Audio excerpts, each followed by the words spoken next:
What does it mean to be a prophet of a future not our own? Good morning. My name is Father Frank Buckley. I am delighted to be your host for our morning meditation group, Flourishing During Times of Uncertainty. Today is Monday, first day of February. It is going to be a great day. Welcome. If you're new to the program, it's a three-part program. This morning, we will be drawing from Oscar Romero's Prophet of a Future Not Our Own for a little inspiration I believe you will find very, very helpful. The second part is we give the first part of the morning to God through our contemplative practice. We do a little guided meditation and give the first part of the morning to God by turning the gaze inwards.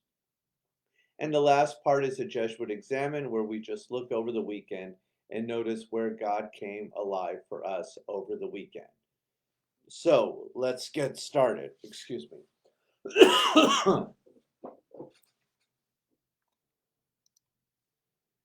This is titled Prophets of a Future Not Our Own. And the prayer attributed to Oscar Romero goes like this. It helps now and then to step back and take a long view. The kingdom is not only beyond our efforts, it is even beyond our vision.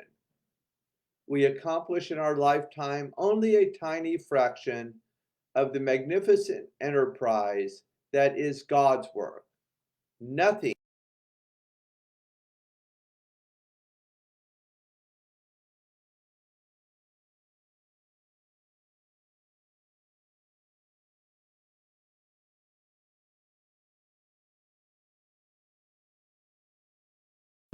in our lifetime, only a very little.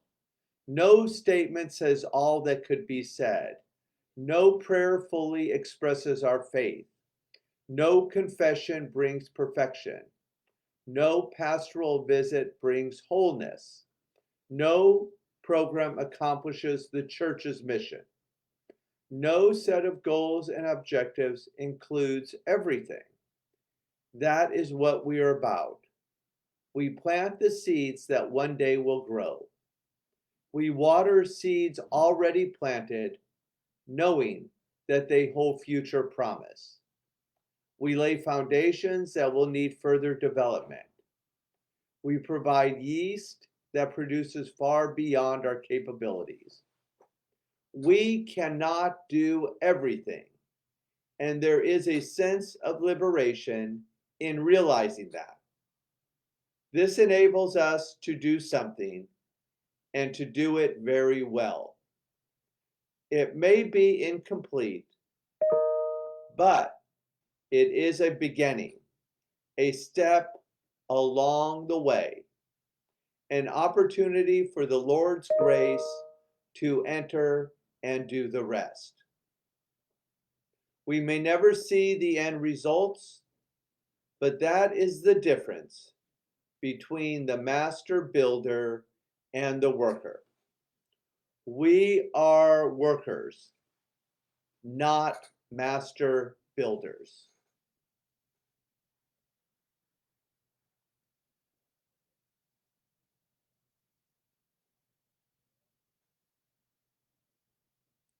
Not messiahs. We are prophets of a future not our own. Amen. This prayer was first presented by Cardinal Dearden in 1979 and quoted by Pope Francis in 2015. This reflection is an excerpt from a homily written for Cardinal Dearden by then Father Ken Utner on the occasion of the Mass for deceased priests, October 25, 1979. Pope Francis often quoted Cardinal Dearden in his remarks to the Roman Curia. Father Utner was named Bishop of Saginaw, Michigan in 1980. So thank you, Archbishop Romero, for this inspirational idea that we are prophets of a future not our own. with that little bit of inspiration that we are incomplete, but this is a beginning, a step along the way, an opportunity for the Lord's grace to enter and do the rest. So we turn it over to God now. I invite you to get comfortable. You may take your shoes off if that will help. I'm going to lower the lights and then we'll get started.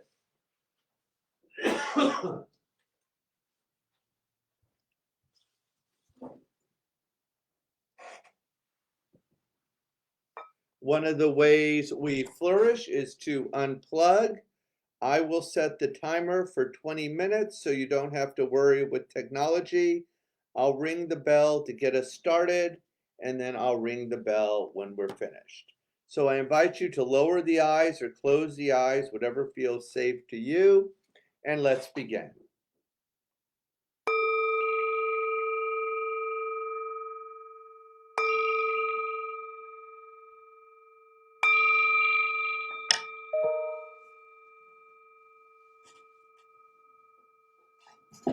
Listen, listen, the sound of this beautiful bell returns us to our true home. It helps to get grounded with a little diaphragmatic breathing. That is breathing deeply as possible into the lower belly 3 times to get grounded. Together as a community, inhale and exhale. Just notice the belly rise and fall. 2 more times. Inhale. Open mouth, exhale. Beautiful. Last time, deeply as possible, bringing fresh oxygen to the brain and the body. Inhale and exhale. Continue to breathe on your own.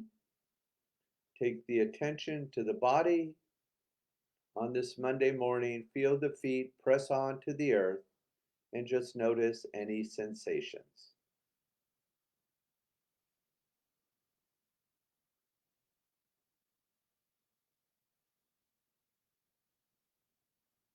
Good. Moving up the body, we arrive at the chair or cushion, providing support.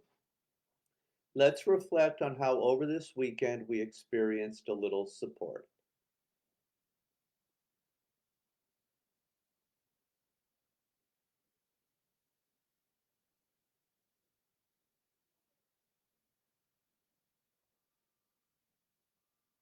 And just lean into that support a little.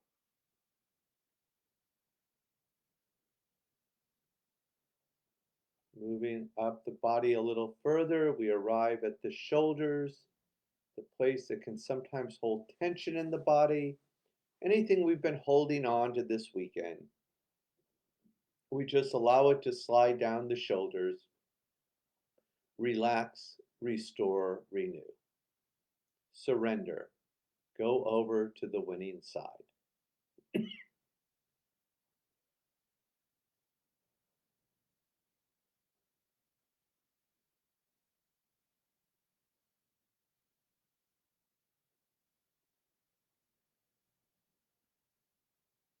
Moving towards the front of the body, we arrive at the heart, the place the spiritual world touches the physical world, that place where God resides, cultivating an attitude of gratitude. We focus on something for which we're grateful this morning, and just name it in one word.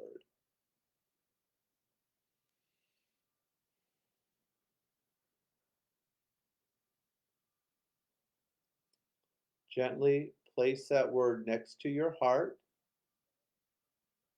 And as a community, let's breathe one time into the gratitude.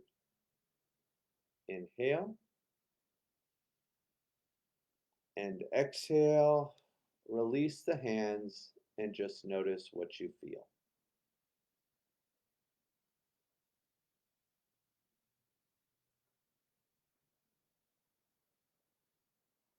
I was just reading Father Kevin O'Brien's Ignatian Adventure this morning, and in it they define sin as the inability to be grateful. So we lean into that gratitude and focus on an intention for our morning practice.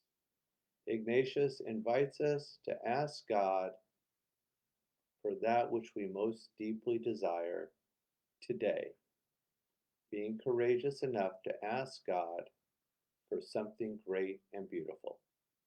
Today we have a new employer.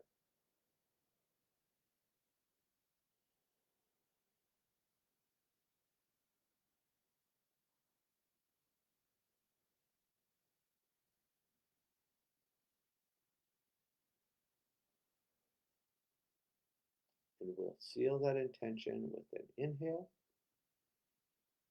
and an exhale. Continue to breathe on your own.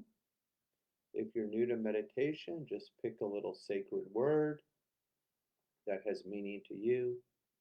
Repeat it 4 or 5 times. Drop down and enjoy a little deep rest. Enjoy the miracle of mindfulness. Please continue.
Gently bring your attention back to the room. If the eyes are closed, let's open the eyes. Let's circle the wrist a little, bringing a little energy into the body. Inhale, deep stretch up. Exhale, twist to the left. Inhale, back to center. Exhale to the right. Inhale, back to center. Little back bend. Forward bend. Inhale, big stretch up. Exhale, release, shake it out. Wonderful job, everyone. Happy Monday. It's raining here in Hollywood. Let's get into our little Jesuit examine. Here I invite you to put anything in the comment box where God came alive for you this weekend. I'll just share a little from my own experience. Last week was a little stressful with my Toyota needing a lot of repairs at 98,000 miles, but the good news is she is running like a little dream this morning. So that made me very happy and got a bath. And yeah, the morning's off to a great start, as is the week. Second, I was very privileged this weekend. The Hafner family, we all grew up together in Atherton and went to Sacred Heart. Janet was best friends with my sister, her mother, Helene, who was 95 years old, and I knew so well. She was a huge domino player and just all around amazing woman, mother. I really loved her. She was 95 and made her final journey to God this weekend and died at 1:55 this morning. But it was so really beautiful thanks to technology. Her four girls were all around her side at Sequoia Hospital, and we got to do a little prayer service with her and accompany her on really what was a beautiful life. Kubler-Ross always says, "We die how we live," and Helene lived such a beautiful life and certainly was surrounded by love as she went on to the next chapter. So that was really probably the highlight of my weekend. And then last but not least, I like alliteration. I love Oscar Romero. I think this is one of my very favorite prayers, and the line in it that always catches my heart is, "We are workers, not master builders. We are ministers, not messiahs. We are definitely in the middle of a pandemic, prophets of a future not our own." Thank you on this rainy Monday morning from Hollywood for being part of my favorite community, our contemplative community in Hollywood. Have a beautiful day. Stay dry. Looking forward to seeing you tomorrow. God bless you.